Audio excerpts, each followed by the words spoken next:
beast! Ah!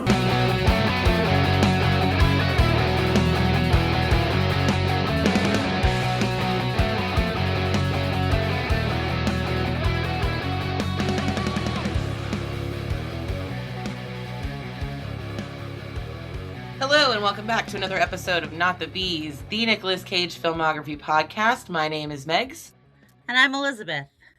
And this week we watched 2011's Drive Angry.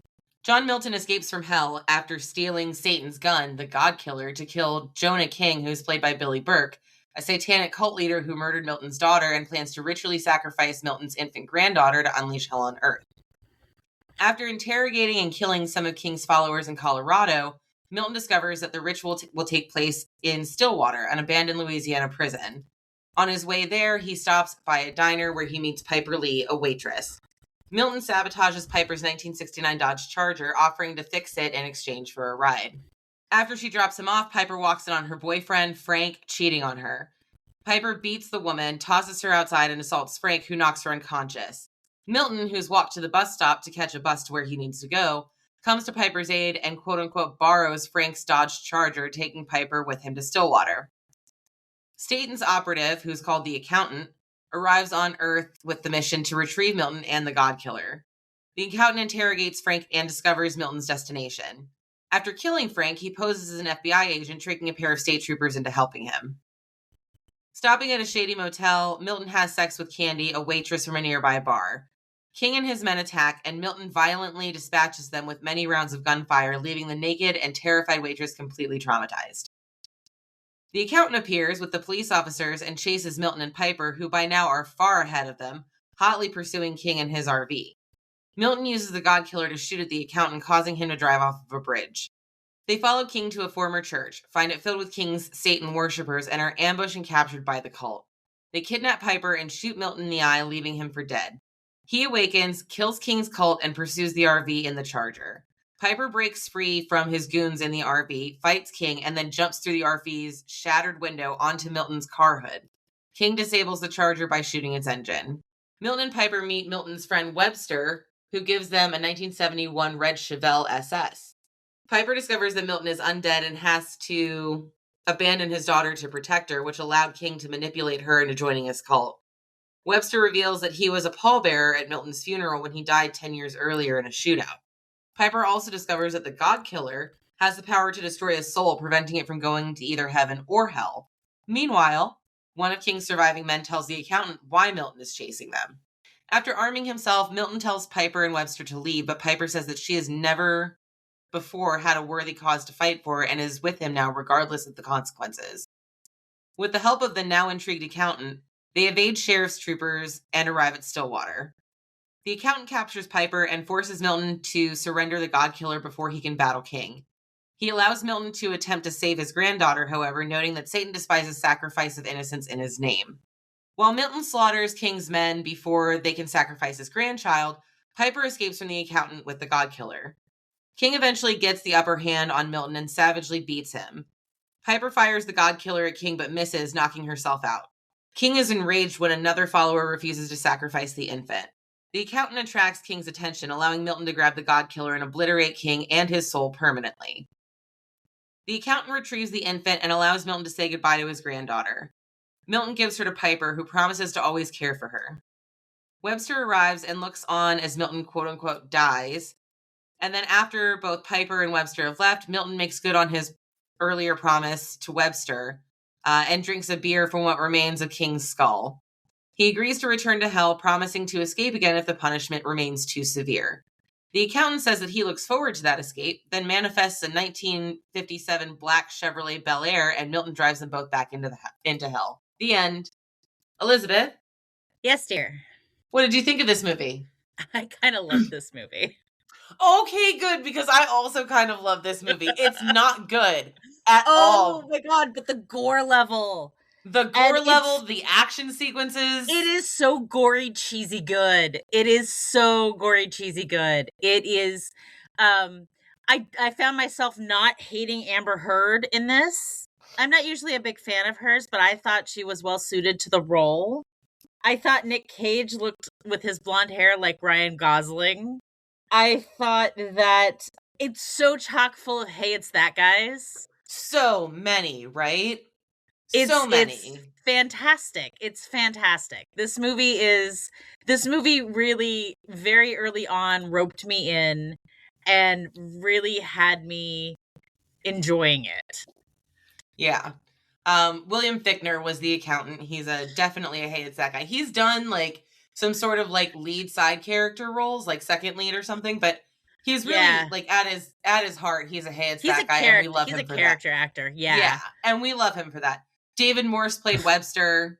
I love him. I've loved him in everything I've ever seen him in. Oh yeah. David Morse is fucking phenomenal in everything. Yeah. And then, like I said, Billy Burke, he plays the bad guy. It's just, there's so many like wonderful things. Like there's also a cameo appearance. I don't know his name and I didn't look it up. I've only ever seen him in a few things. Like I saw him, what was that movie with John Cusack in the hotel? Was it called like Identity or something? And it's like multiple personalities. He's the guy that has all the stuff going on inside of his head that John Cusack is like in. It doesn't matter. He's also like a character actor, and he was also in the Keanu Reeves version of Constantine. He played a medium. I love him, is all I'm saying. And he was in the movie as a bartender for like 30 seconds, and I was like, oh my god, oh my god, oh my god, I love this. So yeah, I agree. I think it's much more fun than you think it's going to be. Oh my god, the shootout in the hotel where Milton is fucking the waitress and does not stop fucking her, but completely obliterates every person who comes into the room. And she, like, before the bad guys enter, she's like, why you fuck with your clothes on, honey? And he's like, I never disrobe before a gunfight. And she's like, what? And then and then he just keeps having sex with her while he's obliterating these dudes. Yeah, it actually reminded me a lot, actually, of a scene from, I think it was from 2007. It could have been before or after that, I'm not sure, but 2007 sounds right. There was a movie with Clive Owen called Shoot 'Em Up, and there is a scene very much like that happens in that movie, but it happened before this movie, and I was like, I've seen this somewhere before. And like, I had to look it up. It's not the same director, and I was like, that's such a shame, because I like genuinely never thought I would see another movie that used that device during a scene. But yeah, that was pretty funny. Yeah, that was Jesus Christ. And Megan, for the first time in a long while, we got ourselves a church desecration. We got a church desecration! I was so excited. I actually had to pause the movie and like hit my vape a couple of times to like chill the fuck out, because I was like, chill out. I know it's been a while. But I think that makes our official count, I think at like 7 or 8 now. There's not a whole lot. Let's see here. All right. We've got a church desecration in the unbearable weight of massive talent. Yep, we sure do. Jiu-jitsu. We absolutely do, yes. A Score to Settle. A Score to Settle. Mandy. Ghost Rider Spirit of Vengeance. That's 5. Drive Angry is 6. Ghost Rider is 7. National Treasure is 8. Oh shit, I forgot about National Treasure. The Rock is 9. Oh shit. And then Face Off? Zandali is 10. Ah! We've had 10 church desecrations. And that includes this movie? That includes this movie, yes. That's so funny. How many of these we've done now? Like 80? 85? Too many. Like that? Yeah. And we've only had 10 church. I don't know why my brain just like bullet train like to church desecrations for some reason. Maybe I find it hilarious. I don't know. But for some reason, every time he's in a movie where a church is desecrated, maybe it's just because it's like, it's so wholly like crazy. Like the whole scene is just insane. Every time he does a movie that has a church desecration, that scene is one of like the most insane things that you see in the movie. So I don't know. I love it. But yeah, church desecration. I think that Nick Cage plays a really good supernatural bad guy. I feel like I feel like that's, and like, not that he has a niche, right? Like he doesn't have a niche. He just is. But I feel like his niche is most appreciated and most conducive and organic to roles like that, where he is just sort of like a supernatural, don't give a fuck about anything except the things that I very deeply care for kind of character. His delivery on those is always like spot on. His timing is perfect. His body work is insane. I agree with you about the blonde hair. I thought that it looked good. And he really likes cars, man. Yeah. He just loves a good car. What was the other thing I wanted to say about this movie? Because I watched this very late last night when I really didn't want to. And I was surprised by how much I enjoyed it. So I did not make a whole lot of notes. I also think that it's really weird that like the boyfriend didn't die, because like the scene at the beginning, right? Like it drops a fucking window air conditioner on his head. And he doesn't die, man. Like, what? What do you mean? And all of that just so that the accountant can take like a playing card and throw it at him, but it ends up transmogrifying into like a baseball bat. And he ends up being like impaled through his left eye into a wall. Right. I also think that Billy Burke as the bad guy was really good. I thought he was fantastic. The terror. Yeah, he was incredibly terrifying. Yeah, just like the gimmicky shit that the accountant does was also a lot of fun. Like he does this thing anytime that he meets people, he pulls out like a coin, some weird kind of coin, and then he decides that like whatever's going to happen when he flips it, he just like does a coin toss, and like he becomes an FBI agent because it turns into his badge. And it's just the gimmicks of all of that is very cool looking.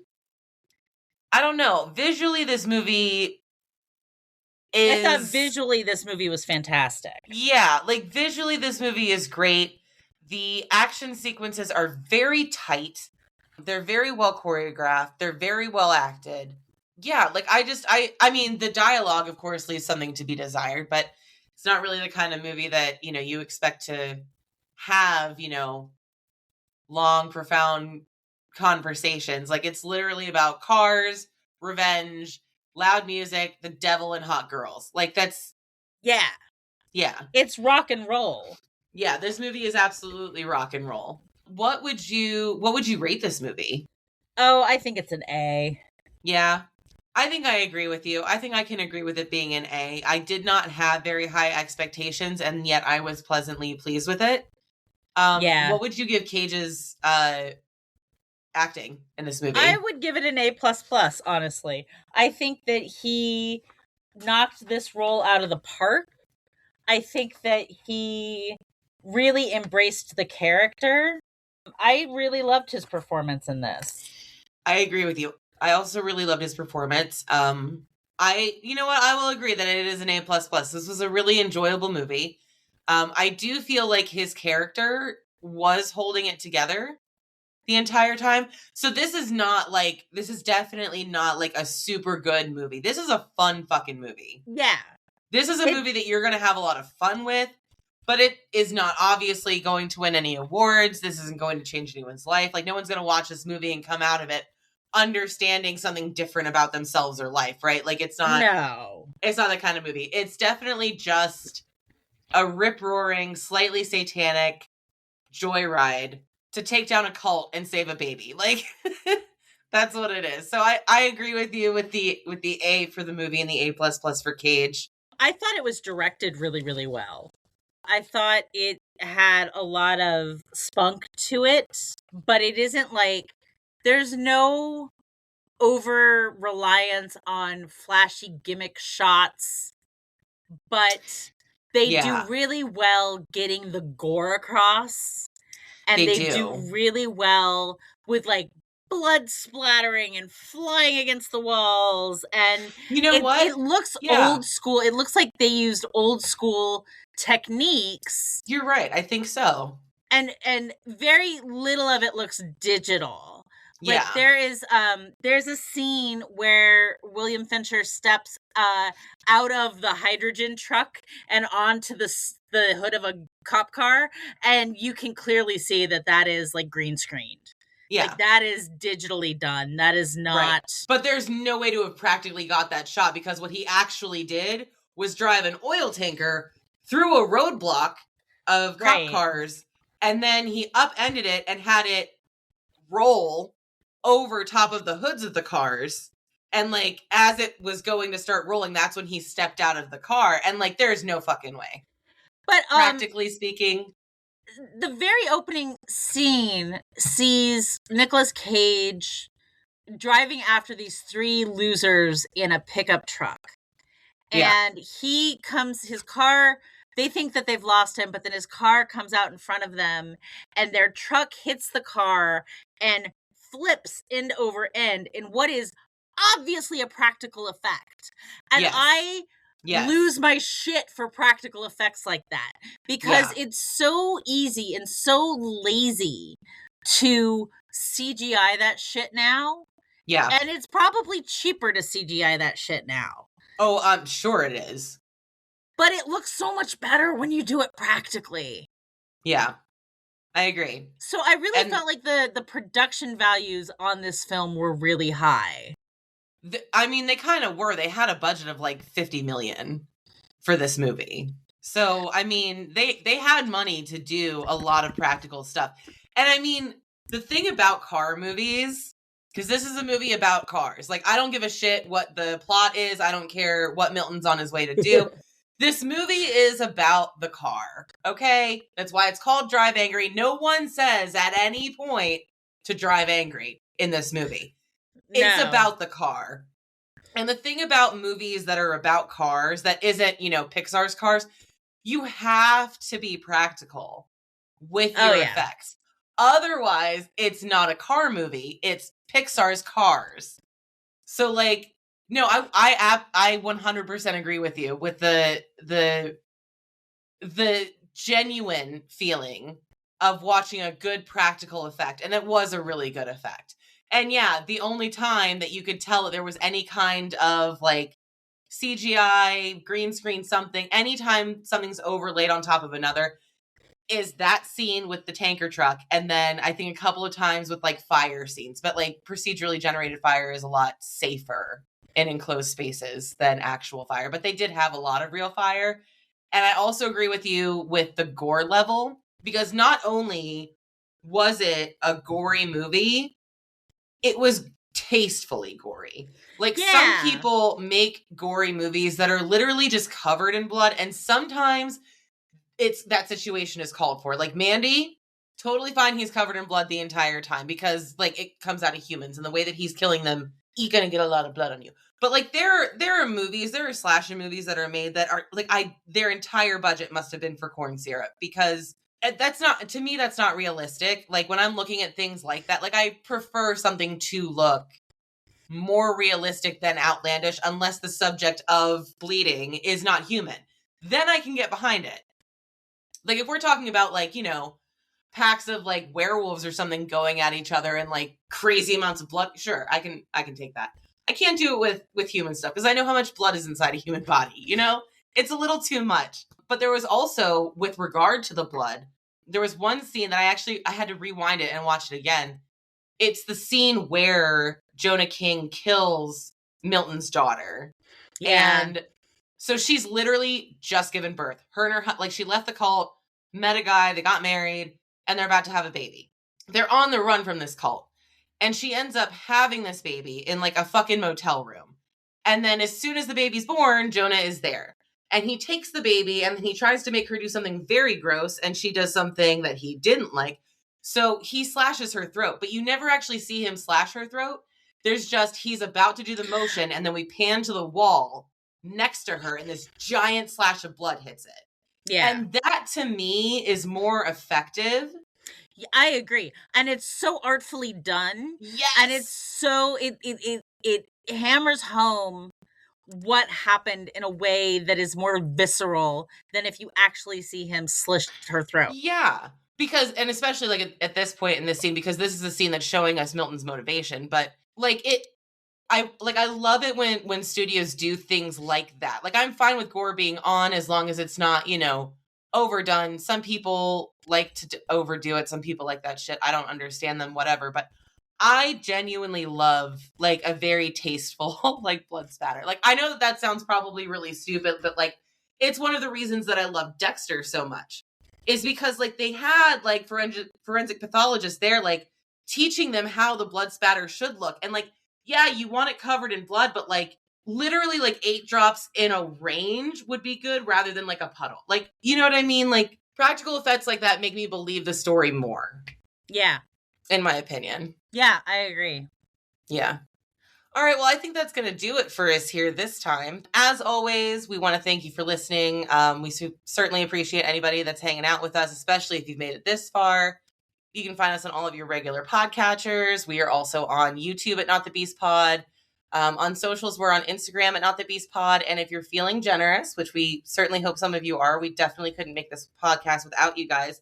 If you want to head over to our Patreon, we are on patreon.com/notthebees if you want to kick us a couple of bucks to help us keep doing this project. Otherwise, that's going to be it from us this week. I've been Megs. I've been Elizabeth. And we'll see you next time, kids.